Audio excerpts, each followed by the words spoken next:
আচ্ছা, আপনার অভিজ্ঞতায় মানুষ জমি কিনতে গিয়ে কোন বিষয়টা খেয়াল না করার কারণে প্রতারিত হয় সব থেকে বেশি? সর্বপ্রথম বিষয় হচ্ছে কাগজপত্র যাচাই বাছাইয়ের মধ্যেই মানে সবচেয়ে বেশি মানুষ প্রতারিত হয়।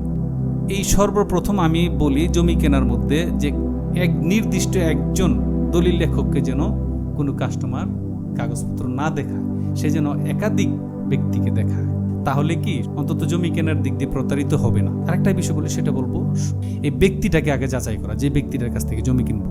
কারণ ব্যক্তিটা যদি সে স্বচ্ছ হয়, সে যদি ইমানদার হয়, দিনদার হয়, তাহলে কি হবে, সে কোনো দিন একটা মানুষকে সহজে ঠকাইতে চাইবে না। আরেকটা বিষয় হচ্ছে যে জমিটা দেখলো কাস্টমার, এই জমির সাথে, জমি দেখার সাথে, কাগজপত্রের দাগের সাথে, নকশায় ম্যাপে মিল আছে কিনা সার্ভেয়ারের মাধ্যমে পূর্বেই দেখে নেওয়া। জমি দেখাইছে রাস্তার 1 প্লট পরে, কিন্তু যখন কাগজপত্র দলিল করার 2 বছর পর আসছে, তখন ওই দেখে ওর জমি 10 প্লট পরে।